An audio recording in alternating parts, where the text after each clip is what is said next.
Yeah. It is what it is. It is. It is, isn't it? Yeah. Welcome, everyone, to the 10K Run podcast. This is episode 118.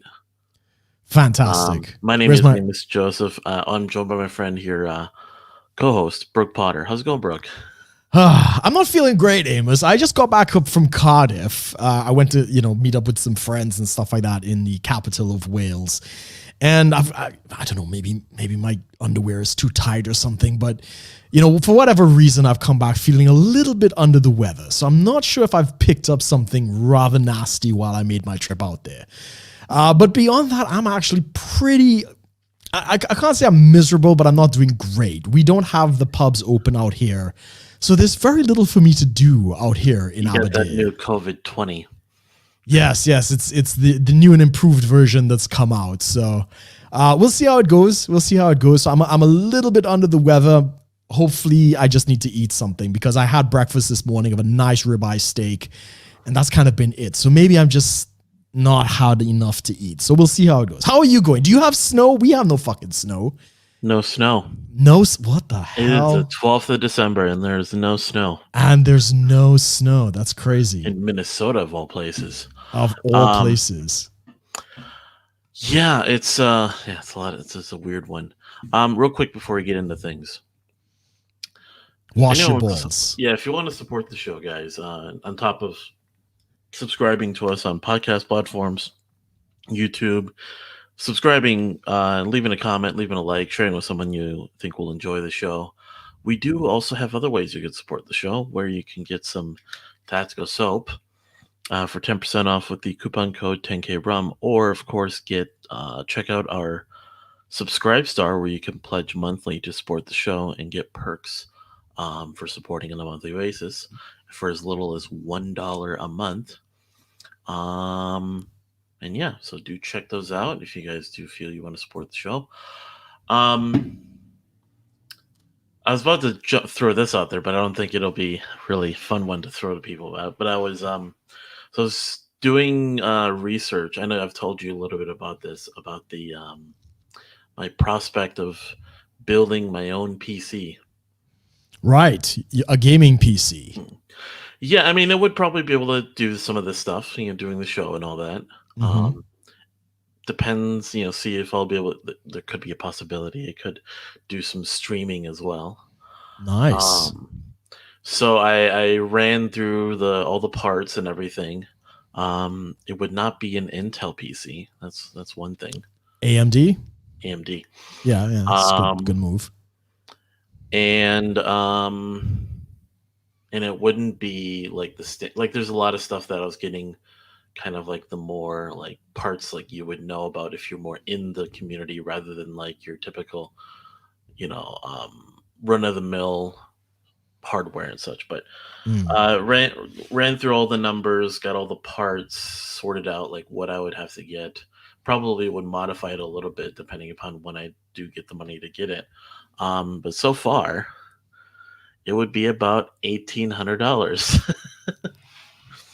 Wow, that's a pretty serious machine. You sure it's not? You're not kind of overkilling it at that point? No. So it would be. It's basically like, I'm getting there's a bunch of new stuff that's come out. Like there's new graphics cards. There's new processors that are out right now, sort of next gen processors. So I basically got top of the line of the last gen. Right. So it'd be like if I tried to like beef up, like in console terms, it's like if I tried to beef up like a PS4 Pro. Right. Yeah. I get the analogy. I mean, I am a PC guy and I used to build PCs, so I get it. Yeah. One of the few things that I thought was really interesting about it all was like the so I've watched enough videos where they're putting together the motherboard. They put the little processor on, they're putting on the RAM and all this. I think, okay, yeah, it looks simple enough. And then I see this like weird looking sideways chip that they put on, that they lay on the thing. Right. I didn't even know what it was. And I asked them and they go, oh no, that's just your hard drive. Right. The little SSD. Yeah, it's a solid state drive. Yeah, I didn't know that. Here I am, like, hard drive, like it's the thinking Or another. the old ATX, the big blocks that we used to get. Yeah, the SATA, whatever. Yeah, so Um, ATX, and then it became SATA, and now it's SSD. yeah, and I was like, what? That's your whole hard drive right there? I mean, Yeah. because I knew solid state. But I thought solid state was like the same size and shape as a regular hard drive. No, But no, but when I it's saw people putting those things in, I thought, what is that? Is that some like different kind of like? And I'm like, okay. And then, but then the big one was the GPU, the graphics the card. graphics. Yeah. Big blocks that they just kind of insert into the motherboard. Yeah, PCI Express. Sometimes it takes up 2 if you get like a high end one.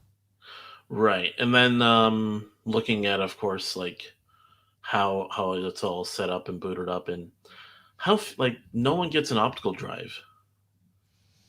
Yeah, Really. people don't really do DVDs and CDs anymore because it's all streamed, it's all downloaded. So I mean, the laptop that I have here, I have an external optical drive in my room. I haven't used that in like 4 years, maybe. So the laptop I have here doesn't even have an optical drive. Who still watches DVDs and plays CDs and stuff? Everything's just streamed. Wait. Oh, What's never that? mind. I think my hard drive came alive. Oh, all right. Okay. You're hearing the Finally. machine go. Yeah, yeah. Well, there's a light that came on it. But yeah. So hope. Oh, we got a little chat. We got someone in the chat here. But yeah. So looking into that, and of course, and once I start getting some of the parts for it, I think the timeline is spring. Thinking spring. Cool. Yeah, sounds By good. spring. When I start getting the parts, I'm gonna like set it up here. And I Right. think I'll do a video showing everyone watching me put it together. Yeah, yeah, sounds good. Maybe I'll do a stream. Maybe. MJ McCallahan, he's the guy who runs Meant to Fit. So, hey, bro, I hope you're doing well. He and I were actually supposed to do an interview, but the timing, I think he was deployed at the time. But yeah, I hope, glad that he can join us. Awesome. But yeah. I mean, I haven't built a PC in a while. The hardest part of it was getting the electricals kind of sorted out with the power supply, but I think they've kind of made that simpler as well. Yeah, it's just put everything in and then plug in. You have your cable management, but it's just plug in everything. Yeah. And So I mean, plug in the cables properly. Yeah, there's a particular way that the cables have to be set up, and there are a couple little niggles that you put on the board, and you might have to move things around. But it's not that difficult. It is. Yeah. With YouTube and everything else, you should be good. Yeah. So it's pretty cool checking all that out. But yeah, so we'll see how that goes.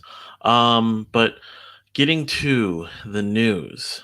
Yes. I'm gonna let you take the lead on the election stuff. You're the one that's keeping up on it. I'm kind of like, I mean, I've already kind of stated I'm pretty much kind of just whatever kind of happens at this point. I'm just watching it kind of unfold what they're doing. Yes. Because whatever I'm doing is not really gonna make much of a difference. Well, I mean, it's not like I can make much of a difference. I'm in the UK at this point. But you're keeping up more with it. Yeah, probably. I mean, it is getting very serious. So as you probably know, Texas launched the MOLAB, the mother of all lawsuits, filed at the Supreme Court, where they basically got 20 states to sign on, plus 150 Republican representatives, where they filed against 4 states: Wisconsin, Pennsylvania, Georgia, and Michigan, I think. Yeah. They should have included California, ironically, because California did the same thing. But basically making a constitutional argument that these 4 states went against the legislature and their own state constitutions, as well as the Constitution of the United States, in enacting unconstitutional election changes that did not go through the legislature, that basically opened the door to a floodgate of these mail-in ballots and all these other things. And Texas was pretty clever, I have to admit. they're not filing on behalf of the president. They're filing on behalf of the vice president because the vice president sits in the Senate. And because the vice president sits in the Senate, it affects interstate, dealings, which of course, reflects on the state. Very clever. Very, very clever. Yeah, you had something to add to that? What about this whole thing about it getting dismissed? All right. So what ended up happening is that basically first of all, Alito and Thomas basically said, we want to hear the case. Like, this is actually legitimate. The rest of them did not file with it. And the reason it was dismissed is not on the merits, it's on procedure. Basically, they're saying, well, you don't really have a plaintiff. You don't have somebody who's filing damages. But again, Alito and them are like, we still want to hear the case, meaning they're completely fine with hearing the case, but you need to find a victim. You need to find a plaintiff. So that's exactly what's going on right now. They're basically going to refile the case, but it has to come from plaintiffs probably within the original, within those 4 states. So they got to find somebody in Georgia and so on and so on, which ironically is what the Trump campaign has been doing already. This is not a Trump campaign lawsuit. They are still working through the courts. They're doing exactly what this thing is doing it, but they're working it from the individual states, working through the courts, hoping to end up in the Supreme Court. So it was dismissed, not on the merits. But I mean, yeah, it's still a setback because if they had ruled, that would have been the game changer. That would have done everything. But it's crawling through the other courts. Like the Wisconsin Supreme Court has a hearing today. I don't know what the result was. So 12 o'clock, whatever Wisconsin time would have been. So that is still going. From now. Yeah, so the Wisconsin Supreme Court, the same thing is happening in Pennsylvania and elsewhere. So the Trump campaign has their front. Mm-hmm. The Texas is now refiling their case with the Supreme Court. But it's actually it's an uphill battle. We've always known it's been an uphill battle. Not to mention that a lot of the legislatures have written ahead basically saying to Congress to contest the electors. So Wisconsin has written a letter basically saying there's too much impropriety when our electors show up, contest them. Pennsylvania did the same thing. We're expecting a couple other states to join in. As well as you got at least 12 Republicans in the House, and they say there's more, basically saying when these electors show up, they are going to challenge the electors in these particular states, if not more. And it looks, although it hasn't been stated, that a couple senators, because they need at least one senator to actually bring the process into a contention. And it looks like it seems like Ted Cruz is that guy, possibly Rand Paul as well. They haven't voiced anything as yet, but I think as it comes down to the line, it's quite possible it's going to be contested. It's a long shot at this point. I think the Mollab would have been the best option, but the Supreme Court hasn't ruled it out. They haven't said that this is not a legit, because it's very clear that these states violated the Constitution, their own Constitution as well as the state Constitution. So the issue of this not being heard by the Supreme Court has serious, like down issue kind of state relations, to the point where the Texas GOP, in response to the rejection from the Supreme Court, has basically said, well, if they don't hear this, the Constitution means nothing. This is not going to solve anything. It's only going to get worse. And at the bottom of it, it is quite possible that they will secede and join with other states that actually uphold the Constitution. That was a statement that's come out from the Arizona GOP, which is exactly what I said. I don't think Texas and I don't think a lot of these states are going to accept the shenanigans that have gone on, and they could very well file a motion to secede from the union with other states. Yeah, so I mean, it is very, very serious. Now, on the flip side of this, the internal civil war that's taking place within the Democratic Party is definitely not helping either. The more radical left is demanding all sorts of concessions. Hunter Biden, as well as Joe Biden's brother, are now under criminal investigations because of their ties to China and all of these other compromise positions. It's really not looking good for the U.S. right now. I would be very concerned about what's transpiring at this point. Like the pill you guys are being asked to swallow is not looking great. But yeah, I mean, we don't know what's going to happen. It doesn't seem to be over. This could really go down to the wire. Even if I think Monday the electors meet in the US to basically appoint the electors, they could be contested. They could be challenged once they get to Congress. We shall see. We shall see. It's definitely getting spicy. And a lot of people are basically saying, you know, this could be it. This could be like the end of the United States project. So we shall see. We shall see. Yeah. Yeah. Yeah. I mean, this very exciting stuff, right? It makes the politics of the Europe and stuff very bland at this point. You know, this is kind of like we're looking at what's going on across here, and our big argument is over fishing rights with the EU and all this is like non-stuff when you could be looking at a massive secession movement in the United States. Yeah, it's pretty crazy. Let's see here. Okay. Pfizer vaccine. Yeah, that's some interesting stuff. So, okay, this is what I've looked into, and because I saw this and I was like, something doesn't quite seem right with this.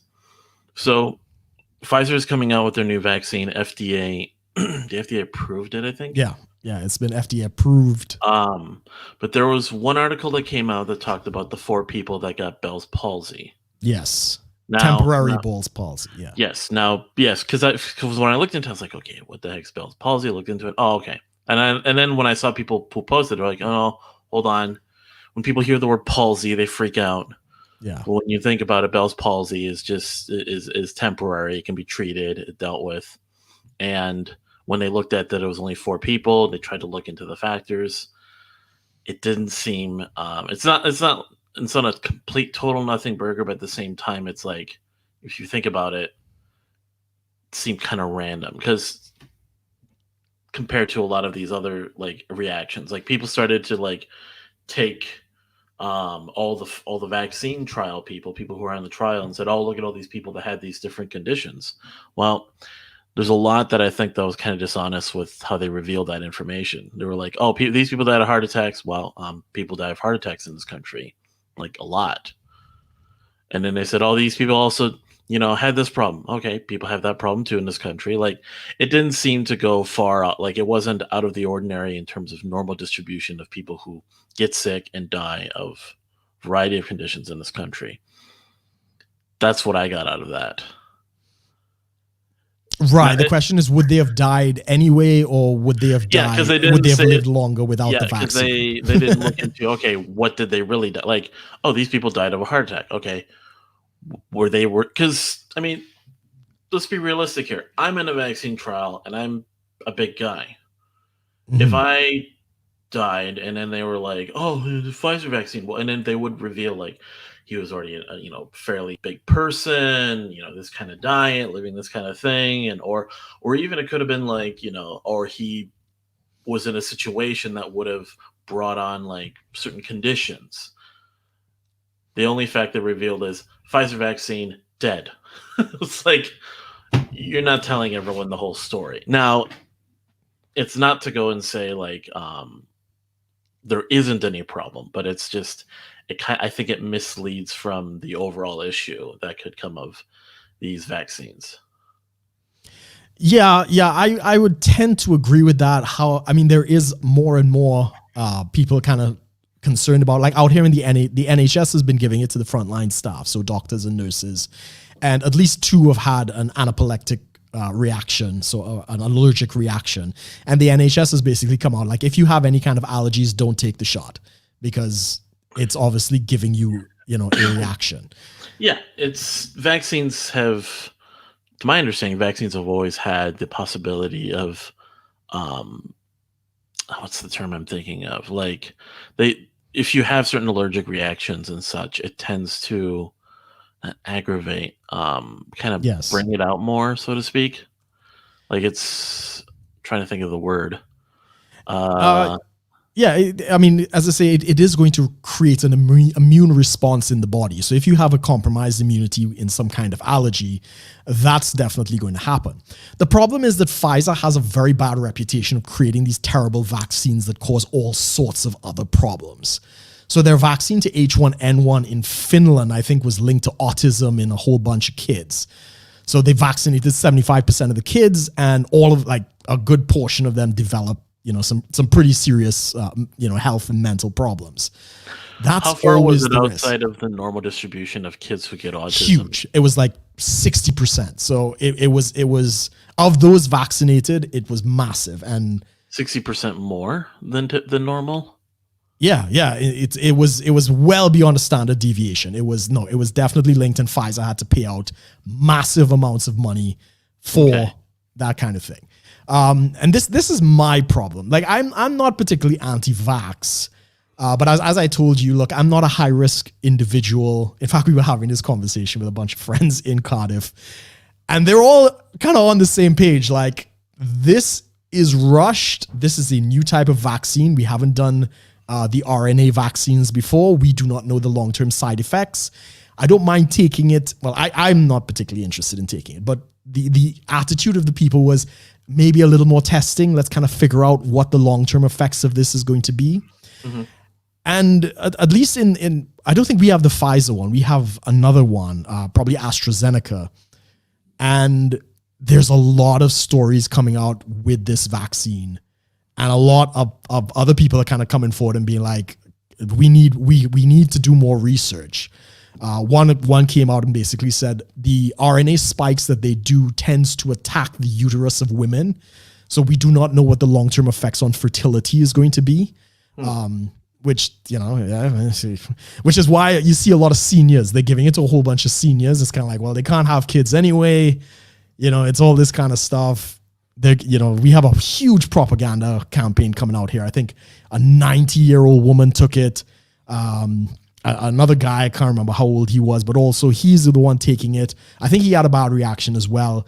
And they're now saying, look, you can only take it if you're in a facility that can do resuscitation, because you can either have a bad reaction, you can go into cardiac arrest, you can do all of these things. But the question, like, as you raised, is, well, these are very old individuals. Maybe they would have died anyway. They may have had a bad reaction anyway. So I don't know. I think we definitely, I put it to you this way. We haven't even solved the problem of the flu and the cold. Like, every year we have to do a new flu vaccine because the virus constantly mutates. We've never done one of these like this before in such a short period of time. And we've never done an RNA vaccine before, which it creates exotic proteins in the body that we don't really know what the long-term effects are going to be. I'm all for more research. Right. And I say, look, give it to the elderly, give it to the highly vulnerable. For me, I'm pretty healthy. I'm 40 years old. I don't see a reason why I would take the vaccine. It's 95% effective. My immune system is 99.9% effective. So why am I going to trade down at this point? Right. Plus, if you get the antibody test, you're probably going to be fine. As I've stated before, I'm pretty sure I've had the virus already.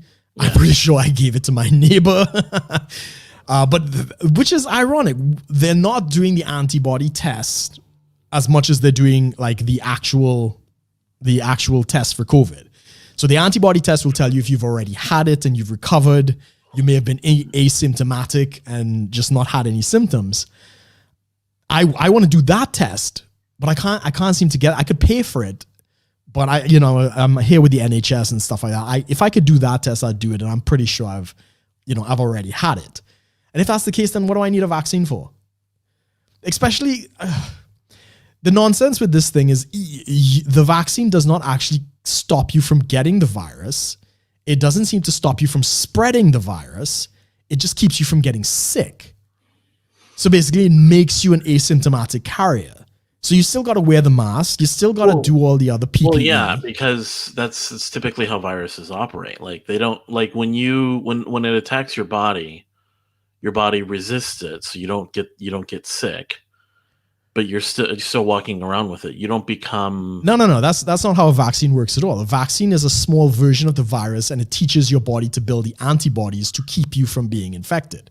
right. Just- But I mean, yeah. it doesn't mean that if it ever encounters you, that it's just going to like stop transmitting. Like it's still moving through. Oh, no. Every other vaccine stops it from transmitting, right? Polio, all of these other types of vaccines. We've had yellow fever. Your body learns to fight it. So it never gets a foothold enough to take over the immune system to reproduce. That's not what this vaccine does. So like a vaccine, generally, they give you a very small portion of the virus plus some amino proteins and whatever. And your body learns to fight it from the very little bit that it gets exposed to. So when the body is exposed, it already has the antibodies to fight this. So it never gets a foothold enough to take over and reproduce. This vaccine doesn't seem to do that, because if you could still spread it, it means it's still getting a foothold in your immune system enough to reproduce to spread it. So I don't understand the science enough to see why. Kind of like, what the fuck is the point of the vaccine if you still got to do all of the regulations and social distance and you're not really immune? The only thing that it stops is you getting actual symptoms. I don't know. It's all part of that, maybe like flattening the curve or just limiting the people that are going to get sick. Like, because if everyone had it, but not as many people were getting symptoms and dying, unfortunately, then they're probably not. Then they're saying that's considered a success. Yeah, maybe it is to save the healthcare system, and yeah, sure, cool, go with all that. And I have nothing against somebody who's vulnerable or scared and they want to take the vaccine, the elderly and stuff. Cool. I'm not anti-vax. No. I it's not for me. There's no reason for me to take it. Right. Yeah. Yeah. Because I'm supposed to go in on the 23rd to get my booster shot. Still haven't really experienced any symptoms or anything. Yeah. It does take the 2 shots to get like the full, but I mean, you had a reaction to the first shot, so hopefully, like the first day. Yeah. Hopefully, it wouldn't be any more serious than that. It's basically I came home and I was talking to some friends and I just kind of like felt a little like kind of like I was getting a fever, right? But it was only for like a couple hours, which is weird. So it was like, hey, I feel like I'm getting sick, and they're like, oh, you're getting an immune response. I'm like, okay, that's weird, and then, oh. And then it's done. And then it was done. I was like, that's weird. It's like, yeah. I'm also concerned that the governments have basically waived liabilities to these companies. So if the vaccine is actually damaging in some capacity, right, there's no recourse. Quick, just to address, because I don't know if Conk was here to hear this. So, yeah. Conk, that whole thing about face paralyzation is actually a symptom of Bell's palsy, which we already talked about is a temporary treatable condition, and they don't know if they haven't established a connection between those 4 and the vaccine. Yeah, they just said Bell's palsy vaccine, and it was like, okay, why, how, when? It's probably they only looked into the connection between vaccine and these people rather than these people maybe to each other, environmental factors, because. And when I saw that too, people were saying like, yeah, Bell's palsy, like people in the comments were like, oh yeah, I've had it. It's not a serious thing. It's just you get treated and you get over it. Like you have a normal, you're not, it's not some, it's not a permanent paralysis. It's just like, yeah, I don't know exactly how you would get it, but yeah, people were all saying like, yeah, no, you get it, you get treated, and then you're okay. We hope it's yeah, because we don't know what the long-term effects of this is going to be. The long-term effects is separate, but in terms of establishing Bell's palsy, it's like doesn't mean you're not going to get it again, which is always... no, I get that. It's just, but Bell's palsy itself is not some crazy condition that we've never been able to treat or handle or be able to manage, whereas in cases of these people completely get over and move on from. Yeah, it's not, when they hear palsy, they're thinking cerebral palsy. They're thinking like, you're going to full on fall over and never walk again. It's like, no. It's completely different. Yeah. I agree. I agree in that. Let's just see. I think we need more research. I am concerned on some aspects of the things I've heard Especially where it might actually affect women's fertility and stuff like that. That might be, a serious issue. And I mean, that's the whole conspiracy theory that Bill Gates is trying to depopulate the earth and all that, Alex Jones stuff. Someone pointed out, like, really, we're gonna think, what's his face? We're gonna think Bill Gates is trying to track our lives. We're not that interesting. No, but he might be. I don't think he's trying to. But he has made statements about depopulation, and a lot of these elitist people think Thanos was right. We need to reduce the population to solve our problems. Oh, you got to plug in your Let's see here. Just looking here at the chat quick. Yeah. I mean, I could comment briefly on what's going on with the Brexit. I did see, who was it? Red Crusader, somebody asked the question. Yeah, he did. So Bell's palsy, just a real quick address, because I'm looking this up. Excuse me. Bell's palsy, it could be a reaction to a viral infection. It rarely occurs more than once. It's characterized by muscle weakness, causes half the face to droop. Yeah. It usually resolves itself within 6 months. Physical therapy can help prevent the muscles from permanently contracting. Fewer than 200,000 cases a year. Yeah, treatable, but requires a diagnosis. Short-term resolves within days to weeks. What?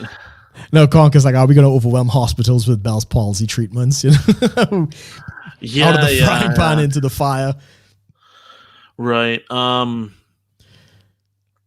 We don't know. We honestly the Bell's palsy curve. Yes. I mean, 200,000 cases a year. Fewer than 200,000 cases said here on the thing I'm reading, but well, not anymore. If the virus triggers more of those kinds of responses, it doesn't matter what. But I think it was out of 12,000 people, only 4. Right. So percentage wise, that's not a. I mean, it's 0.3 or something. Yeah. Yeah. Someone's at the door. One second. Someone's at the door. All right, so I will fill in on the Brexit happenings for those people. It's very interesting. I hope that's not the police coming to take Amos away. He is controlling the stream, so this might get interesting. So Red Crusader, to your point about Brexit, yeah, I've been following the events. I discussed this briefly last week as well. So the Prime Minister Boris Johnson has gone off during the course of this week. He went off to Brussels to meet with Ursula von der Leyen, who is, one of the negotiators, one of the leaders of the EU. And, everybody kind of suspected Boris is going to sell us out. Boris is, going to get weak, because anytime a UK prime minister has gone to Brussels, it doesn't always work out in our benefit. Except for Thatcher. Margaret Thatcher went there and she basically got what we call the great rebate, where at least like the money that the UK pays into the EU, a certain amount of it has to come back, and it was like 90% and stuff. So everybody was really concerned, and there was talk of Boris is going to sell us out. Boris is, he's betrayed us, and we didn't have any evidence of that. So he went to Brussels, and I think they had a dinner, and the EU continues to be unreasonable in their demands of what they're asking of the UK for access to the single market that no other country on the face of the planet is actually going to face. For one thing, they want something called the equal playing field, or I think that's what they call it, the equal playing field. And basically what it means is even though we're not part of the EU, they still want us to follow the EU rules, regulations, and standards when it comes to items and trade and environmentalism and all these other things. And if they make a change, they want us to make the same change. And that is by no means what do you got there, Amos? What is that? Package. Yeah, I can see that. I think this was the package my mom sent me from Taiwan. Oh, okay. It's a box of masks then. Maybe. Maybe. Fair enough. It's all the leftover stuff they don't need in Taiwan, because they're kind of over it. She was saying she was going to send like a care package during all this, so we were waiting and waiting and waiting. Yeah. And here it is. So maybe it was just caught up in customs for a while, but you could do an unboxing. You could do it. So yeah, let me just finish up about Brexit here. So they, as I say, they want the level playing field, which means even though we are not part of the EU, they want us to follow all of the rules. And if they make a change, they want us to follow it. And if we make a change and we don't follow it, they want the ability to punish us with tariffs or whatever, quotas or something. I mean, what independent country wants to tie all of their regulations to, some other country, right? That's Right. definitely not going to happen. And then the last point that they're sticking on is fishing, because the UK, by January 1st, we will have 100% control over our waters. Mm-hmm. And this, of course, is going to cause some disruption with Netherlands and Germany and France and all these other countries who have been fishing in our waters as part of the EU. And they instigated quotas on how many fish the British fishermen could actually, take out of the water. And it's like, 30 or 40% of our own fish, which was, now that we're leaving, we get 100% access to our waters. But the EU is saying, no. We've been in the waters now for almost 40 years. We're not giving up. We will give you a little bit more. We'll give you from 40. Maybe you can have like 55%, but we still want access to the waters, and we want to be able to maintain all of the fishing rights that we've had before, which is why are we, what sovereign country is going to let another country tell them how many fish they can have in their own waters? Speaking of that, so Conk brought up an interesting. We could lead into this a little bit. Yeah. Did you watch the new episode of Mandalorian? Well, let me finish the Brexit point, right? Yeah. We'll get into that. Yeah. Yeah. We'll. Yes, I did watch the thing. So, yeah. So this is the sticking point, and it doesn't look like either side is going to, renege on the position. So, in what we see as very good news for the UK, at least I see it as good news for the UK, Boris has kind of suggested that these differences are too big. We're probably going to go for a no-deal Brexit, which I always thought was the best way to do it. We leave, we get a clean break, and then you go back and you negotiate the things that need to be negotiated. So instead of tying yourself to something up front, I say let's get out completely, and we can pick and choose the things that we actually want to be a part of. Maybe like the law enforcement side of it, the investigative side of it, the financial markets and free trade and these other things. It's the best way to do it. And that way we control basically what we get involved in and what we don't get involved in. Some people think it's a disaster. Some people think I don't believe that. I think it's probably the best move. Get out, clean break. We'll negotiate with the points afterwards. So what have you got in the box there, Amos? So is it a giant pigeon? No. So this is actually an official post office box from Taiwan. Oh, cool. So my mom sent me a care package. We were joking because like she kept saying like, "Is it there yet? Is it there yet?" Because she only sent it a day after. She sent one to my sister, also in Minnesota, but my sister got it like a week ago, and I got it today. Right. So somehow I got caught up in customs or something. So, we got these snacks here. Okay. This is I actually know what this is. So, it's kind of like, let's not do too much of a showing because this is not going to be fair to the listeners of the podcast. Well, I'm gonna explain what it is. So this is kind of like, so for those watching this, you guys see this like cartoonish looking bag, but these are basically like, it's kind of like chow mein. Right. It's the crispy noodles, but the way they do this is like it's like a snack. So they'll just have these like noodle like little packets, and you just crush it up and you eat it like you're eating your potato chips or something. But it's chow mein like stuff. So there's that. Cool. There's a whole bag of that. More snacks. Pea crackers. It's what these are called. It's basically like crackers made of peas. Basically. Right. That's another one. It seems like she thinks you need food. Because there's a lot snacks. of food there. It's snacks basically. And then more of these pea cracker like stuff. Caramels. Caramels, I should say. What else is there? Oh, looks like a good grocery shop. The stuff I actually asked for, sandals. Some washi kongs. Is that what you call them? We call them flip flops. Yeah, I mean they're Chinese, they're Taiwanese style, Chinese style like flip flops.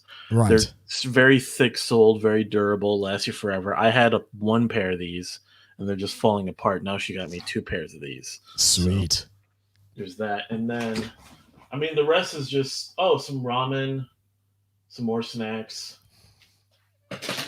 Yeah, fair enough. So care package type stuff. So yeah. Good, interesting timing to have that right during the show. I know. It's you never know. It's like my neighbor when he bangs on the door in the middle of the show. Either that or you can hear him watching porn downstairs. But yeah. I mean, I see who is it? T came into the chat and we did have a long discussion about the COVID vaccine, and I mentioned about the NHS and stuff like that. But you wanted to do this segue into the Mandalorian. I mean, you want to do entertainment this early in the show? What the hell's going on, man? Well, I didn't even think of this until I thought back on it. So our friend Concure is talking about how they had a somewhat libertarian message / anti-government kind of thing going on with the episode. So again, first off, guys, spoiler alert if you haven't watched it, as we talk about the Mandalorian. So they're trying to find this guy Moff Gideon's ship. Yes. So they had to go to like a Imperial base to be able to access where he is and all this.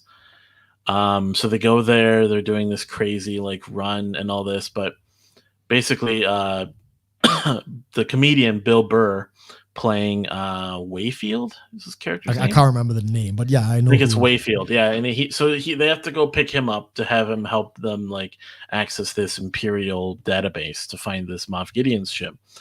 And so they show up and they're like on this Imperial base, and they see some like general or something, some high officer that basically could have recognized Wayfield's face. Yes. So for the second time, Mando shows his face. Yes, in the series. Yeah, in the series, because he has to access this computer by scanning his face. So he does the whole thing. Wayfield has to step in because there's like the officer approaches him like trying to have a conversation. There's this whole thing, and they start having this conversation over a few drinks. And the guy's like saying, the Empire is good. And he says some things like, people think they want freedom, but really that what they want is order. Mm. And just there's this sort of very insidious kind of look, like talking about, we're setting people free and, bringing the Empire to everyone and all this. And it was you see Wayfield, Bill Burr's character, basically just getting really agitated, really agitated. and then just starts shooting up the whole place. Yeah, he took it over the edge, man.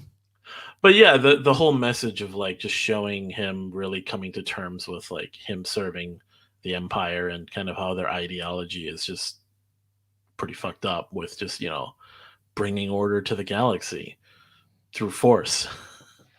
Talking about how like the New Republic is not really doing a good job or whatever. But what'd you think of it, that whole episode? Yeah, I thought it was good. The writing in it is very good. I like how they constantly bring a challenge. There are no Mary Sues. There are no, easy out, nothing goes smoothly, which is what you need for a good story. You need challenge, you need pressing. Yeah, even for Mando, as much as he's a Mandalorian, he does face challenges. Like the whole thing with him not having to remove his helmet. They set that up very early, like that. The Mandalorian never takes his helmet off, and nobody can live. Nobody could see his face and live, kind of thing. And they had the out in the first series where it was the machine, they had the droid that saw him without his face, without his mask, who wasn't living, correct. But then they created the philosophical question when he met other Mandalorians of a different like a sect of their belief. A sect of their belief that did take off the helmet. So you could see that they created that dilemma, that kind of moral dilemma in his head and stuff like that. So I like how they've done that. They're really addressing it from every side. So yeah, I thought it was a good episode. And I like Bill Burr as an actor as well, as much as he's a good comedian and I like his stuff. When he was back in the show, I was like, oh, good. I like that. And of course, the spoiler is they let him go at the end. They basically didn't follow the procedure and stuff like that. Because he died in an explosion. Yes. In retrospect. I like where they're going with it. Apparently, there's some big plans. I was listening to Doomcock about what they want to do with the Ahsoka series, where there is a stream within Lucasfilms that basically wants to eradicate the recent trilogy, and they kind of want to palm it off as if it's happening in a completely different universe, and because they know the disaster that they did with that with the 3-1, and they want to kind of put it into the Ahsoka new series that they're doing. I don't know much of the lore outside of it, but apparently the image that they're using for it is the convergence of the Force between space, time, and matter, where it basically allows them to travel interdimensionally. And that is the background of the Ahsoka logo that they're using. Which then leads into, they're doing, so they're talking about all these new Star Wars series. So the new Kenobi one we've been knowing about for a while. So Ewan McGregor is coming back to play so it's after Revenge of the Sith, going into before A New Hope. Going into that. And so there's however that's going to play out. I mean, the artwork they did was pretty cool, where he's standing there looking into a bonfire. I'm presumably on like Tatooine or something. Yes. And you see Darth Vader's hand reaching out. Yes. And Hayden Christensen is going to come back and play Darth Vader. Yes. I don't know if are they going to have him do his voice or what? I mean, and what's interesting is they're not doing anything with the new characters. Nothing with Flynn, with Rey, with I don't even know, Poe. Nobody cares. They realize that it's all about what was the Asian chick that was completely pointless? I don't know. Something I can't remember. Who fucking cares? But yeah, this is the issue, is that I think they realized this is what the fans want. I mean, not entirely, because Solo kind of bombed. It didn't really work for Solo. I thought Solo was okay. I didn't watch Solo. I don't. If I want to see an early version of Han Solo, I'll watch the original films. I don't need to see the prequel to Solo. I basically kind of ranked it as like among the new movies. So the post prequel movies, Rogue One. Yeah, Rogue One was all right. I liked Rogue One. Rogue One, like the ones that are up there are pretty much like the top 3 would be Rogue One.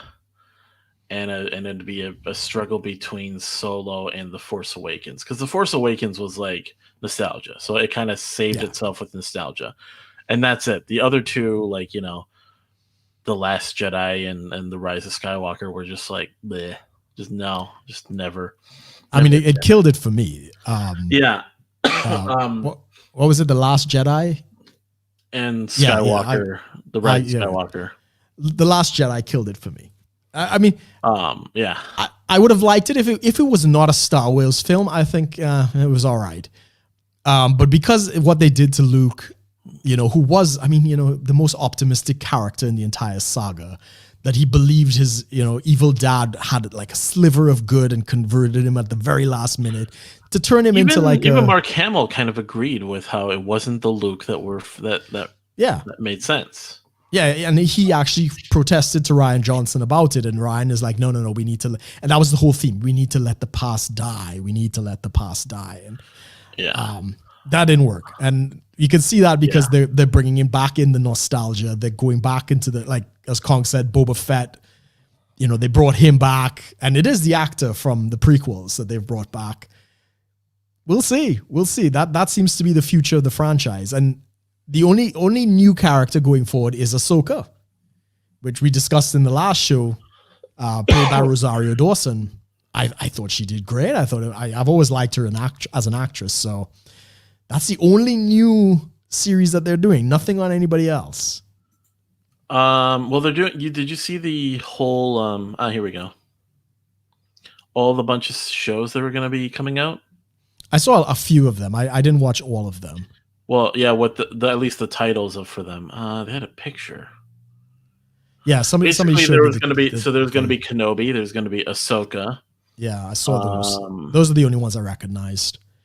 They're doing another animated series, like after Rebellion. There's one going to be called Andor, right? Which is basically a prequel to Rogue One, right? Rangers of the New Republic are going to be spin-offs. That's the spin-off. Yep. Yeah, that's the and animated Ahsoka are series. spin-offs of the Mandalorian. Lando. Oh, they're going to do Lando Calrissian. Okay. But this is what I don't. Lando, a new spin-off series from the director or the creator of the show Dear White People. Yeah, well, another something I didn't watch. The Acolyte, a female-centric series billed as a mystery thriller set in the final days of the High Republic era. I don't even know what that is. Star Wars: The Bad Batch, supposed to be a follow-up series to the Clone Wars animated series. Right. It's talking about like clones, basically. Right. So a drama about the clones. Okay. Yeah, sounds thrilling. Star Wars Visions, an anthology collection of short films set in the Star Wars universe from 10 different Japanese anime creators. So it's like a short stories of random Star Trek events. Star Wars events. Droid like Love and Story. Robots kind of thing.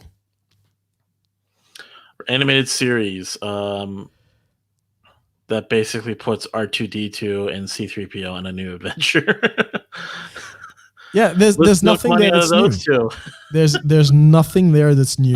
They totally shit the bed, and they're trying to make something of it. And as Conk rightly said, you go woke, you go broke. People are not particularly interested in this new direction these films are taking.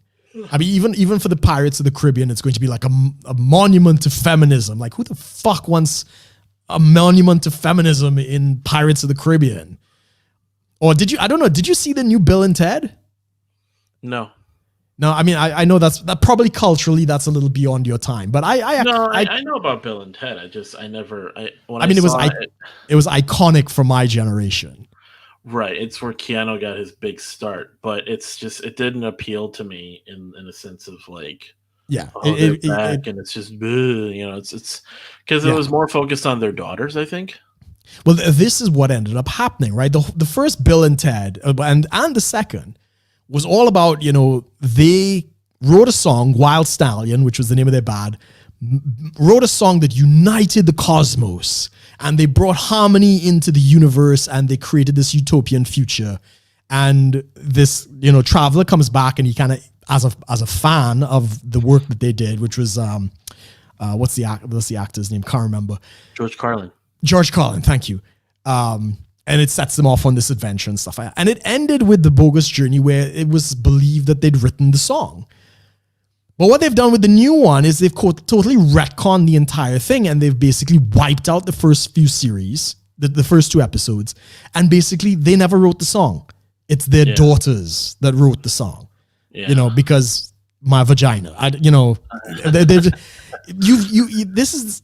And it's the whole Mary Sue thing. Like, they didn't even have to try. They just put together something that they liked. And I was pissed. It's like, you fucked and you shit all over the first 2 episodes. Nobody wants to see this. There's like no loyalty to the fans or anything like that. This is it's pissing me off. Yeah. So, coming in the next year, there's going to be the new Loki series. There's going to be The Falcon and the Winter Soldier. WandaVision, but then there's going to be apparently a Hawkeye series. There's going to be a She-Hulk series. There's going to be, but then there's something called Miss Marvel. Right. Let's see, what else is another one? Secret The Invasion, Eternals. Yeah. Ironheart, which is like an Iron Man spinoff. Armor Wars. What? None of these interest me in the least. Like The Guardians of the Galaxy holiday special. Yeah, great. Yeah. The Star Wars holiday special didn't work out so good. I was going to say the holiday. But there's supposedly there's going to be a reboot of a reboot. The new Fantastic Four movie. Yeah, they've tried hard. I mean, I think now that Disney has like full rights to it, they might be able to do it good. But I'm not holding my breath. Yeah, I mean, I'm looking forward to kind of the more like mainstream movies that they're supposed to be pushing for, like the new Doctor Strange movie. Yeah, I'll go with Doctor Strange. I might watch another Spider-Man, but probably not in the cinema. They're talking about like doing some crossover stuff, so it's going to be like the Andrew Garfield and the Tobey Maguire Spider-Man are all going to interact with each other. I've heard that, and they want to bring like a cool idea. I think. I think that's the way it's going, because the Doctor Strange is going to kind of introduce the multiverse concept, and they basically want to do what DC's been doing with the TV series. You know, their crossovers, they want their movie equivalent, which would be cool. I don't mind a bit of that. But I'm not particularly interested outside of the Guardians of the Galaxy and Doctor Strange. All of these new things that they do, I was never interested in Captain Marvel. I'm kind of out of it. You know, I'm superheroed out at this point. I mean, we were pretty much superheroed out last year. Yeah. I mean, how could you really top, Endgame and all this kind of stuff? Is kind of like, I don't know how you can rebuild that kind of tension. 10 years in the building. Yeah, just like, all right, now we're going to set it up for another 10 years. No, people are tired, I think. Yeah, it's going to be a stretch. All right, let's I think enough. But while on the topic of, the Guardians of the Galaxy, have you heard that the Israeli defense minister basically says that the aliens have said they don't want to reveal themselves to humanity because we're not ready yet? So, okay. And this is like from a legitimate news source.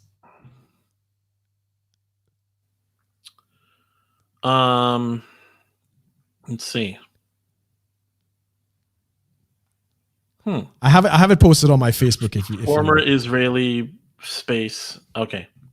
Yeah, director of their space agency. Aliens exist. Donald Trump aware of it. Claims former Israeli space security chief. Said extraterrestrial beings had asked them not to reveal that they were here, as it would lead to public hysteria.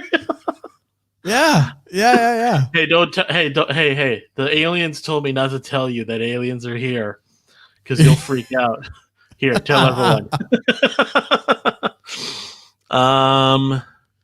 Yeah, former Israeli space security chief claimed that aliens exist and that his country and the United States have been dealing with them for years, reported the Jerusalem Post on Tuesday. Yes. They've been in contact with aliens from a galactic federation. He said that the alien beings asked them not to reveal themselves. Huh. I mean, he makes a good point. He's like, look, I know it sounds crazy, but I've made my money. I've established myself. I got my credentials. He feels like he's got nothing to lose, so he can say this. See, this is what? What's that? He revealed that the cooperation agreement signed between him and the astronauts included an underground base in the depths of Mars. Yeah, I saw that. American astronauts and alien representatives were present there, he claimed. When asked why he was revealing this now, he said it had become because the academic landscape has evolved and that he is an academia. If I had come up with this saying today 5 years ago, I would have been hospitalized. Yeah. Self-awareness. I have nothing to lose. Yeah. And I thought when I first read it, I thought, I don't know. What are you reading it on a Jerusalem? What is it? Jerusalem something? Jerusalem Post? The Jerusalem Post. Jerusalem, right? At first, I was like, "Oh, this is the Onion," right? And then I was like, "Wait a minute, this is actually like a real newspaper." Then even Tim Pool, he mentioned that this is like News God certified. I was like, "Oh, okay, that's interesting." So the aliens are we're not ready. We're not ready for the aliens. Yeah. So let's tell you about the aliens. It's funny. Like, why would you tell us if we're not supposed to know? Um, So what do you think? Is he a crackpot? Is he out of his mind? Is there a galactic federation? We're not ready. One of those things that is just so far beyond like trying to verify that it's like, you know what? There's no way. They have to reveal themselves before I'm going to believe anything. I mean, I've been listening to these stories because I'm a big UFO buff. I don't know if it's true or not. You know, I mean, just biologically, it must be possible. If there's life on Earth, there's so many billions of galaxies and so many billions of solar systems. It's more than likely there's life somewhere else out there. So statistically, it's probably possible. But I've been hearing these stories from like Bob Lazar and, you know, Area 51. And I used to watch all of those films. And this is the second time I've heard about this like cooperation with the aliens and like space research. Is it Project Blue Book? I can't fucking remember. Kelly Blue Book, like selling a car? No. I think there was one of these supposed whistleblowers working for like the Majestic 12 group, or I can't remember what it is now. Yeah. But they talked about like a human to alien exchange where he went to this other planet and he lived among them, like, you know, trying to do research and stuff like that. And they talked about the crashed ship that came from this species that actually gave us things like fiber optic technology and understanding microwave transmission, or backwards engineered from this spaceship. I don't know. You know, it would be pretty cool if that was the case. Yeah, I look at it and I go, okay. Again, yeah, there'd have to be some major revealing, and even if the aliens did reveal themselves in some way and we did see them, then I'd be like it wouldn't be as much of a shock per se. It would just be like, oh, okay, that's cool. Like, yeah, there might be a rush of people trying to get off the planet. You know, they'll have to set up an alien embassy. But for me, just like, I think just with my exposure to sci-fi, less space shows and stuff, like the confirmation of the existence of aliens wouldn't be, and then that they're here and accessible to us, wouldn't be much of a, like, there wouldn't be some existential crisis. Like, the thing is they're like, well, we don't want the public to panic. Yeah, because most of the public, just in terms of the existential side of it, they wouldn't know what to do with that information. Like, oh my gosh, like this. I mean, it would have huge ramifications to our society and how we perceive a lot of things. Agreed. For me, I just feel like, cool. Like, right. But even that is part of like the part of the law, I suppose, the ufology law, that they've been conditioning us with all of these sci-fi shows for years, like trying to get us ready for the expose. Maybe not so much it's conditioning as it is just sort of like, because sci-fi, it's not like sci-fi is some sort of social engineering thing. Well, I mean, they're saying it is, that they're trying to get it into the public psyche. When it's becoming more and more in the public psyche, where it's no longer seen as crazy. It's just another way we tell good stories, is through sci-fi. Yeah, but they're saying it is intentional. Some people are saying like, okay, Stargate and Star Trek and all these things are like psyops to try and condition humanity that we're not alone. There's no way to prove it. There's no way to unprove it at the end of the day. That's not necessarily a good or bad thing, though. Oh, no. I'm not saying it's good or bad. And I'm just saying it could be, a psyops operation trying to get us ready for our, alien overlords. Or it's kind of like what they did with Stargate, plausible deniability. You remember Wormhole Extreme? Yeah, exactly. Exactly. So the whole premise was they put the truth in plain sight, so that, if anybody brought it up, it'll be like, well, that's the theory of a show. And but it's true. It's like misinformation that's actually true. Oh, he's watching too much of that show, so of course he thinks it's real, Yeah, exactly. But then the other effect is, watching all these things, we've kind of gotten used to the idea. It's kind of put there. So now that it's true, we're just like, oh, okay. Yeah. Oh, here we go. Conk brings up a good point. Cyberpunk 2077. All right, right. With the big dicks, you could customize your cock. You can customize your dick. Yeah. I mean, that's isn't that like gay that you have to like customize your dick? So apparently, like, there's a whole mechanic within the game, like characters, like NPCs will interact with you differently if you're walking around naked. Yeah, I've heard it, and then you could like customize your pubic hair as well. Yeah, and you can even customize if you're circumcised or not. I mean, if that's I mean, I understand why they did it because it gets everybody talking about it. I haven't played it. What is it, Cyberpunk 2077? Yeah, so it's available PS4, Xbox One, and then Xbox Series X, and then PS5, PC, and everything. Excuse me. Because I was like kind of tempted, like, okay, do I want to try this game? Because I have a PS4. Yeah. I haven't played it in a while, and I was like, do I want to try this? But then I was looking at it, and what was going on was, so Cyberpunk 2077 was conceived as an idea as far back as like 2012. Right. Which is right before the PS4 came out. So the PS4 comes out, they're conceiving this idea and they want to release it on PS4. Right. But what happened was this was such an ambitious project that for how much they were packing into this game, it had to go into the PS5. Right. So they so now that it's come out, it technically, well, the people were pushing for it to come out. Yeah. And then it came out, and they think it's come out too early. So now what's going on in the PS4 is it's subpar. It's massively it's not optimized downgraded for PS4. Yeah, it's massively downgraded, and it's having a lot of loading problems. So people were like driving through, like there's Night City is a setting.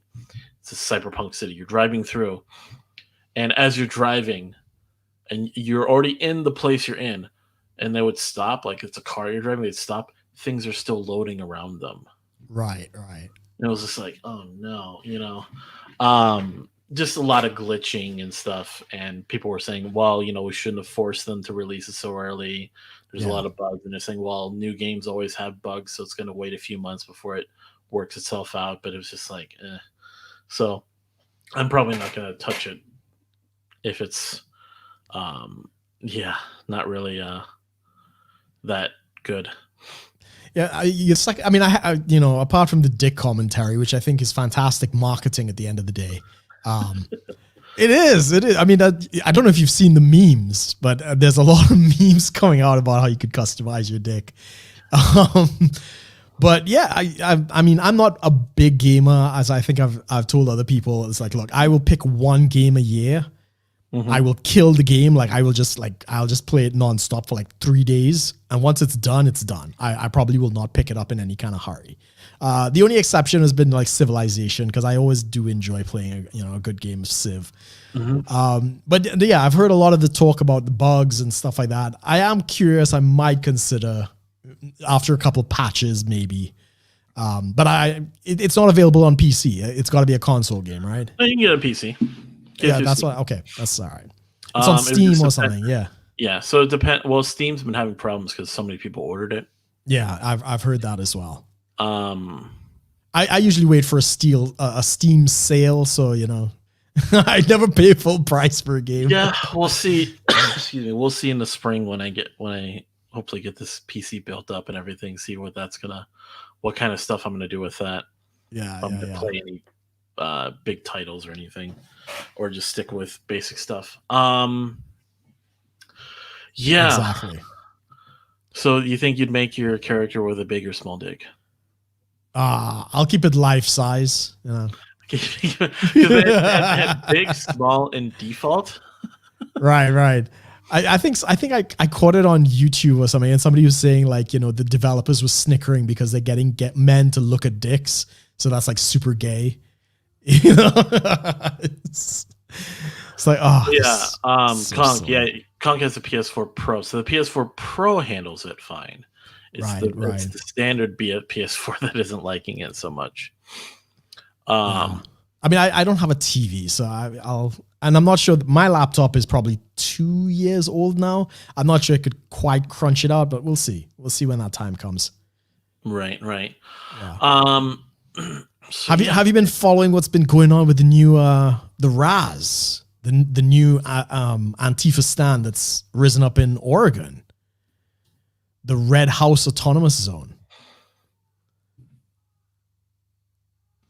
The what now? The RAZ, the RHAZ, the Red House Autonomous Zone, that's came out in Portland. Oh, can you hear that? Can you hear that? No. Do you hear that moaning? That's my neighbor watching porn. So the Red House Antifa Autonomous Zone rises in Portland, Oregon. Yeah, we're doing this all over again. Why? To summarize a very long story, the couple who owns the Red House has basically they owned it and they took a loan out to pay legal bills for a family member that was involved in an altercation, and they're unable to pay back, and they're in default. Now they've been in default for almost 2 years. So they were given, extensions, they were given eviction relief during COVID, but eventually the sheriff was told to go in and evict the family. And Antifa basically rose up and they rebelled. They actually kicked the police out of the area. And they started a GoFundMe campaign to raise I think, odd $250,000 to basically buy the house back for the family, which they did. They actually raised more than that, more than the amount that they needed. But as a result, because they now think they own the house, they've created an autonomous zone. They've all moved in to this area. I'll say this. Property rights. Yes. In this country are a very interesting topic because I would agree. All over the world. When you come to talk about, the more libertarian ideas when it comes to, do you truly own where you live? Right. If you were to buy a house, you bought it, like you completely paid it off. You don't know anything in your mortgage. You completely bought it. You can make your modifications to the house. Do you really own it? Yeah, that of course is the question, because if you don't pay your property tax, Senior Uncle Sam will come and boot you out of that same property. So in a way, like creating an autonomous zone because you own your house isn't too crazy when it comes to, for libertarians at least. Because it's your property. You should be able to do what you want on it if you own your own house. I mean, at the time of the founding of the country and the Constitution, property tax was not a thing. So this is part of the salami tactics that have come in, where slowly but surely these rights are being eroded. Not to mention when we get to topics like eminent domain and, but that's it. It's hacking away. Forfeiture. Right. Civil assets forfeiture. So it's hacking away at this fundamental right. Like the big difference between capitalism and communism is property rights. Socialism too. It's property right. Do you have the right to own the fruits of your labor? And can that be reflected as property? Isn't the big difference is just the sort of the consent between people on agreeing for because we talked about this capitalism. The big thing is basically consensual transactions between individuals. Right. Right. Right, but that's the distinguishing difference is property rights. Oh, okay, yeah. So. I mean, the communist ideal is a nameless, classless, moneyless society, which is just voluntary. Of course, in implementation, that doesn't exist, right? That's impossible. Unless it's like we wipe out the human population, we live with 12 people, right? Maybe in that scenario, there's a potential it could work, which will basically be like a big family. Families are communist. But what distinguishes the two of them is property rights. In a capitalist society, you are entitled to own various things. In a communist society, you are not. It is all part of the collective. That's the major difference. And you're seeing more and more all over the world, that is what they're attacking. Right. So when the World Economic Forum comes out with their Great Reset propaganda, and they basically say it's 2030, you own nothing, but you will be happy. What are they attacking? They're attacking property rights. Right. And we discussed this briefly. Like, I don't own the music on my phone, right? So I lease the music on my phone. I don't own the software. Yeah, you got your copyright strikes and shit if we started playing music on this show. Yeah, exactly. So even though I might own the record or the CD, if anybody remembers those things back in the day, I can't play that on this stream because I don't really have the right to do that. Right? I'm allowed to listen to it in my private home, but they could still dictate, what I can do with the property. But that's the attack. That is for those who might be pushing a communist or socialist agenda, they will always go after property rights because that is the sticking point of everything. Yeah, as Red Crusader says, it's the illusion of ownership of property. Yeah, it's yeah. I mean, a good example of that, I don't know if you followed it, was the driver license debate in the US. Oh boy. I don't know if you followed it because it actually made it to the Supreme Court. And it's basically the same argument, right? You buy a car, but you're not allowed to use your own car because the government requires you to have a license, even though you own the car outright. Yeah, in order to sort of dismantle that whole idea, I think it would make sense to because the thing, like, okay, for some Minnesota, you need to get a new license every 4 years. Right.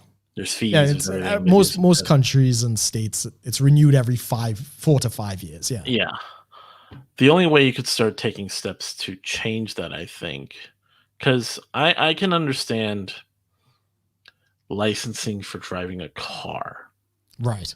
I'm not saying I'm not for it. I'm just saying the argument is similar. The argument I get, the libertarian argument against it, I get. But at the same time, I'm thinking, with all the, accidents and the stuff that happen out there, I can understand some competence needed. Because when I've taken, road tests and stuff like that, I don't think I've ever really seen anything that was like, oh no, they're testing you for something you're never going to do. Per se. Like they, some places they'll take you on a road course, they have you drive around, fairly realistic, setups and stuff. It's not like granted, they're not going to teach you all the really, like a lot of things you're probably going to learn out there, but with experience, I get that. Right. But it's not like they're having you do things that you're just never ever going to do. I disagree. Well, maybe in the US it's different from in the UK. What do they have you do on your road test that you would never do in real life? In the UK, so I've done tests in the US and I was preparing, not in the US, in Trinidad and Tobago. So I had my license for Trinidad and Tobago, of which I've driven for 20 years plus, that recently expired. And I can't go back to renew it because of fucking COVID. So I decided to get my UK license. And the guy that I did the test with, right, in evaluating any senior driver, somebody who's been driving for any number of years, he lets them drive naturally. And then he'll tell them, well, this is how you would fail. Right. So that's what he did. So when I drove the car, I drove it exactly how I would drive it if I was just an everyday driver. And he would stop and tell me, these are the things you would fail on. For example, when I start the car, right, and I'm about to pull off from wherever, the pavement or wherever I parked the car and stuff like that, I'll check the mirrors, right, cool, this, that, and the other. There's nobody around and I'd pull off. Fail. Because not only do you have to check all of the blind spots and stuff like that, I've got to do a physical movement, which I would never do naturally, which is like turn my entire body to check over a blind spot on the corner. I would never do that in real life because I could check the mirror and see there's nobody there. Okay, yeah, the US have to get us. They have mirrors and stuff. Yeah, you check them, but no, you have to physically turn your body and do something that I would. Another sticking point, when reversing the car in Trinidad and Tobago, when I did the test in Trinidad and Tobago and I reversed the car, I was commanded. So let's just say I'm in the passenger seat here. I would stretch my hand over to the other side, up to the passenger side, and turn my head, and I would steer with one hand. Right? I would reverse the car, steering with one hand. 2 hands?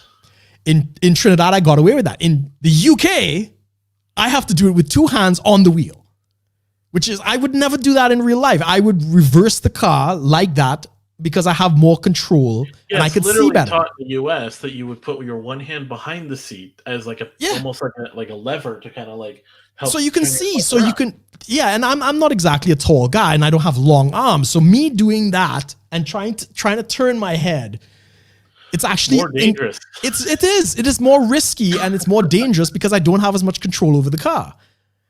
Further, the same check that I told you I had to do, that it's a 6-point check. You check back, side thing, mirror thing, side mirror, and you got to turn your body. I have to do that during the 1 hour test. I need to do that continuously.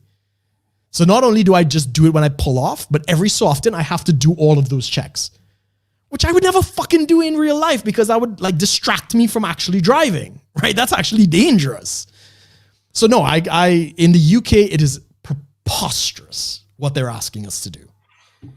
Yeah. For me, I remember the big things were they had a road course. So I went to one of the testing stations that a lot of kids were complaining about failing at. I took it once and I passed. Good. So I went in and I drove. It was like stoplight, turn signals, stop signs. I don't think we did roundabouts. Right.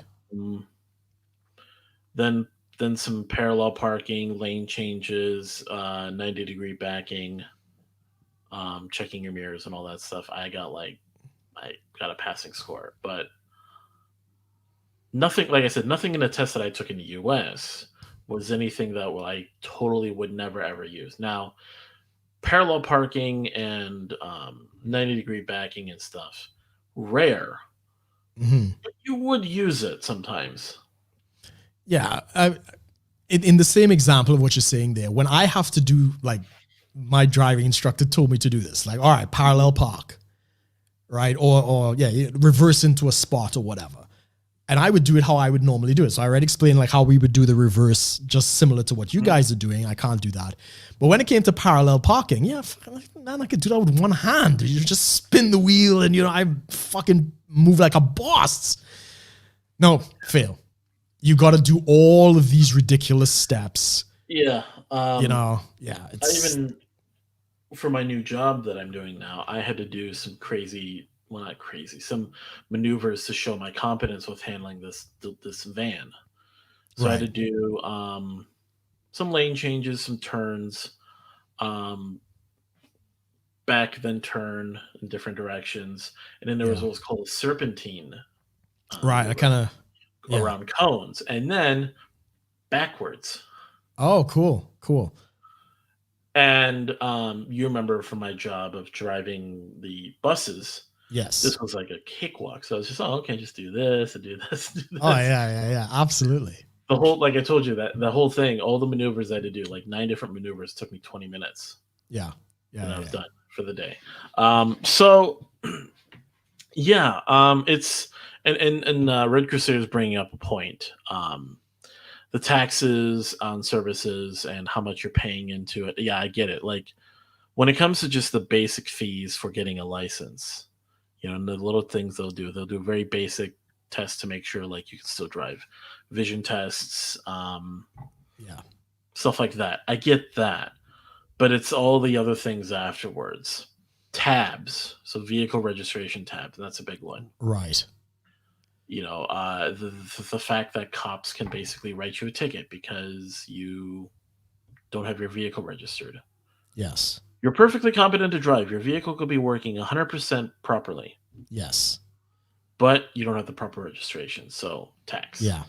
And depending upon the value of the vehicle, you may pay more. So, people with it kind of takes away the incentive of owning a nice vehicle. It's like all it really is just I get a ticket, I get a tab that just says, "Hey, I have a car that's in the system."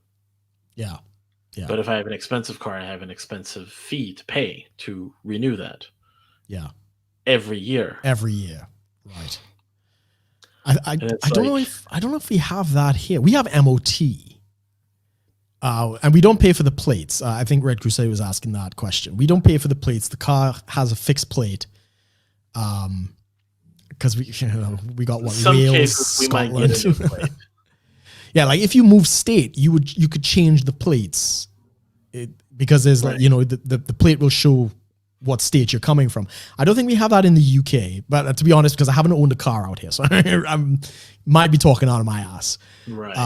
But I agree. We have, not only do we have the motor tax, so MOT means every year, or if it's a new car, maybe every 2 years, you got to go in and get inspected.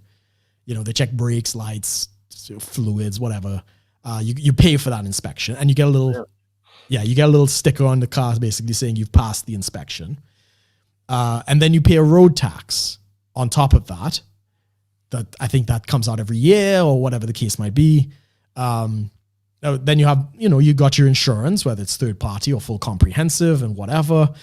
There's massive taxes on the gasoline out here. So our cars are cheaper than they were in Trinidad and Tobago. Like if I wanted to buy a car, but the upkeep and the maintenance of it is a lot more expensive. And then we have ridiculous things like the ultra low emission zone that is in like the center of London, where you have to pay to enter the area. Not like a toll road, but if you want to go to a specific area in London, you got to pay a fee. You remember Singapore, the rules they have there, right? Oh, I'm not all of them, but yeah, I remember a lot of the crazy ones. Like revving your engine, you can get a ticket. Yep, I remember that. And there's a lot of taxes on engine size, so they tend to have much smaller cars. Oh yeah, I remember. When I was in Taiwan, my parents had to pay a tax every month, maybe. Wow, for often engine is that? size. No, it was like once a year or something, or once a quarter, maybe. I don't remember exactly, but basically it's because of engine size. So Yeah. we were driving this, like, because American style cars in Taiwan are not as common. So if you drove like here, you're driving down the road and you see like a Mustang, like those are common enough you can see one. If you drove that same car in Taiwan, it'd be like what? It'd be out of just exotic, so to speak. Yeah. Same as here. So they were driving I think it was like a 3.2 liter V6. Nice. But it was in a not in like a nice car. It was like a town car or something. So having that, you had to pay a tax on it. I mean, that even out here in the UK, it's the same thing with the engine size. You pay your tax. So if you really want to show like you don't give a fuck, and like you're like real got money, you get an American car because the engines are huge. That's like a status symbol out here. You drive a Mustang or something like that. It's quite funny to watch. What else do we got going on this week? I'm trying to look into the news. So have you been following? Did you see Robert Frank's latest video that he put out on Instagram and I guess Facebook as well, about Casey Goodson? Who is that? Yeah, exactly. So Casey Goodson is a 23-year-old black man who was shot by the sheriff in, I can't remember, Franklin County Sheriff Office, wherever that is. So it's another black man that's been killed, and crickets. No BLM protests, no mainstream media following. It's like way down on the list on CNN. They're not even like really publicizing it. And Robert Frank actually called this out. He's like, where's the protest? Where's all the BLM action? Where's the black, like, does his black life not matter now? What's going on? What was going on with that guy then? No, he was walking into his house. I mean, these are, of course, early days. This could all change. Casey Goodson. Casey Goodson, 23-year-old, is walking into the house eating a Subway sandwich, apparently, and he got shot entering his house. And I think his grandmother and I don't know if it's his sister or somebody just, he died They just watched Oh, them there's back. protests now. Yeah, now, but where it's not in any kind of major news or anything like that. In fact, a lot of people are saying the protests have now come out because people are making this distinction that where was it before? Where's all the outrage? Where's all this? It's not on the news, and where's CNN and all these people? Let's see, December 12th. So some people are saying, well, because it wasn't caught on camera, because there was no video to go viral. Look at that. Breonna Taylor didn't go viral. So, okay, no, so here's the thing. Timing is really interesting. So typically when some of these shootings happen, they will take off. Yeah. Within a day or two. Yeah, the minute it becomes kind of public knowledge, there's protests. It is the 12th today. Yes. And these articles are coming out around in the last couple days, if anything. Yeah. A whole week after. And this isn't kind of a rare thing too. So when they're reporting on news like this, they're not really examining things in okay, so here's a CNN article. Here's what we know about the Casey Goodson fatal police shooting. Yeah.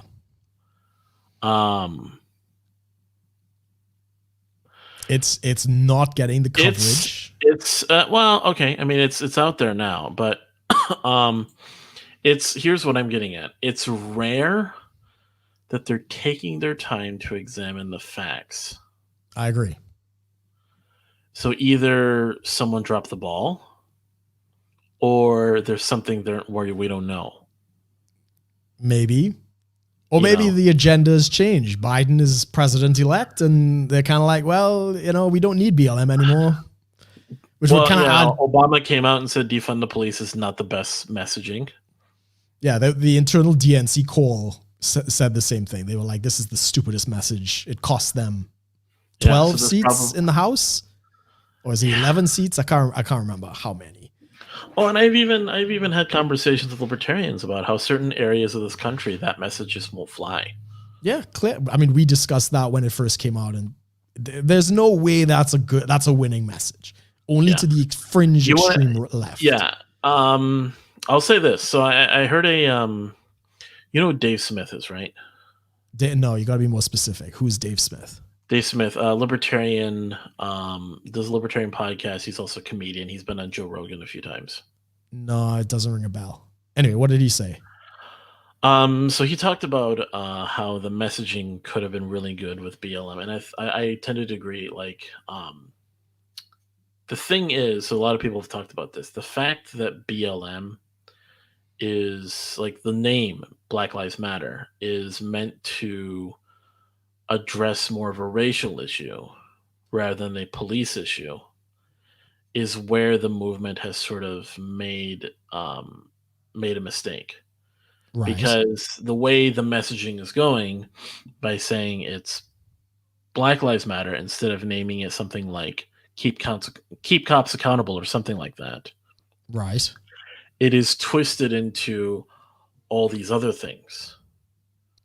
Right. That aren't focused upon keeping cops accountable to killing people. Right. So it brings in the racial element that turns into a bunch of other issues. Now BLM is talking about LGBT. Now BLM is talking about dismantling white supremacy or the nuclear family or the capitalism. All these other things that have nothing to do with the core thing of BLM. Because BLM will go protest. Used to just go protest when someone would get shot by a cop. Right. And now it's turned into BLM is just everything else. Well, I mean, he pointed out, he said, if they really wanted to get a good message, they should have just kept it to the simple fact of keep cops accountable. Right. Well, I mean, it was never intended to be that. I know it wasn't, but this is the thing is if he was trying to address, like, if they really cared about this, they would have stuck with a coherent, a very direct and zeroed in on message. But because they opened it up to these other elements, now it's... No, it never was. It was never anything but these elements. it never was about police, brutality or any of these things. They would Well, co-opt you remember that. where it started, right? Yeah, it was what, Ferguson? Nope. Before that, Who was the first? Oh, not Trayvon Martin. Trayvon Martin. It was. Yeah, Trayvon Martin was kind of the first flashpoint of BLM. right. But from day one, it was a propaganda machine, because that was the hands up, don't shoot narrative that has been completely debunked. And it basically became a way for the Democratic Party to exploit race to raise funds. That's what I'm saying, is it became a race bait type of thing rather than a police thing. Because when you have conversations, no. It started as a race bait thing. It never wasn't. When you're talking to the people that are out there actually peacefully protesting, right? Because you hear there are cases that don't make it to the news as much. They only stick with local news, because there are genuine cases, like you said, this Casey Goodson. Yes. But they're looking into this. Why is it not being pushed as much? It's probably because there aren't all these elements that they could latch onto to make an issue. Yes. Oh, jeez. Hey, we've got Edmundo in the chat. Yeah, Edmundo just sent me something here. This is from the Black Lives Matter, I guess, Instagram or something. It has been 32 days since we've requested a meeting with Joe Biden, Kamala Harris. We've yet to hear a response. Oh, yeah, I've heard about that too. But the thing I'm getting at is this, is like, what I would like to say is the real protesters, the people who actually care about the non-BLM people, who are the non-BLM people, like whatever you want to call it. Like they'll identify BLM because that's the mainstream label. And you talk to them and they're talking about, we want these things. We want cops to be accountable because we knew this guy or whatever that got shot in his own property for no good reason. Yeah. Okay, cool. And then they'll actually form like subgroups that don't have the BLM tag to it. Correct. They'll form these other groups that are protesting to the local issue. And that's good. But the thing is they should have started, if they wanted it to be mainstream, like accepted and actually people cared about it from both sides of the aisle, they would have stuck with it as a keep police accountable argument.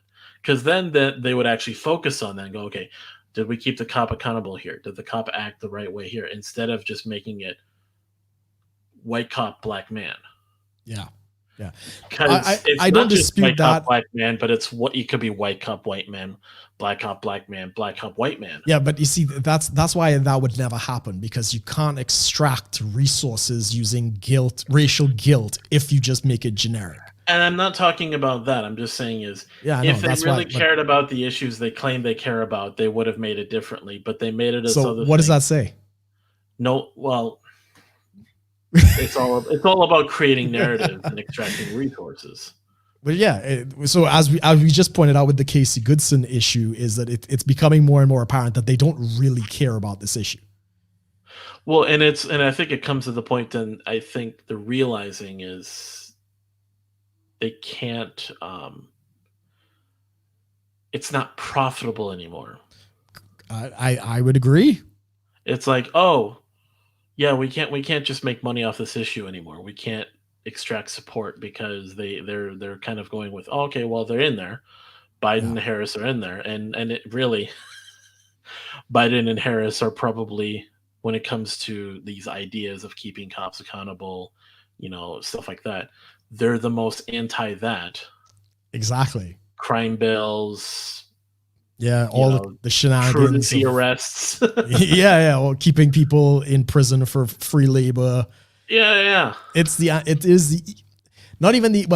quite the antithesis of the message, but they're not on board with any of these things at all. Yeah. At least Bernie gave half a shit about it. No, you can't say that, because they basically took over his platform, so he didn't really. No, I know, but I mean, I'm saying, like, compared to them, he would have at least cared a little bit more. No, I think he generally, and ironically, Trump did the most for that with his the First Step Act. A lot of these acts that kind of went through that people aren't really addressing. So the non-violent drug offenders, he passed. I mean, it hasn't done as much as we would like, probably, but he actually did pass that legislation. So right, we'll see. But yeah, we're at our time actually, surprisingly. Brilliant. So, Not a bad show, if I say so myself. anything quick you want to throw out there? Anything coming up? No, I think we did good. I'm starting to feel a little better. I'm gonna order some food and I'm going to enjoy the rest of my Saturday. And I can't go to the fucking pub and have a pint. So I'm glad we got this time together, Amos. Always good to share with you and the audience. At least I had something to do on the Saturday. So once again, of course, thank everyone for joining us. But if you do want to support the show, once again, subscribe to the channel. Subscribe to us on podcasting platforms that you're familiar with. Check out Tactical Soap. Wash your balls. Use the coupon code 10KRUM to get 10% off. A little bit of that goes to us. And then, of course, check out our Subscribe Star, too, where you can support the show for as little as $1 a month with perks and such that come with each of those tiers. And, yeah, we will, of course, we're on from now on Saturdays from at 11 o'clock Central Time now. We started a little later today, had some. Hopefully, I'm not going to have any technical issues anymore. But started a little later, and but we're still pretty much on track. So we do appreciate everyone joining us. Once again, yeah. So thanks everyone for joining us, of course, and we will see everyone next week. Thanks for watching, guys.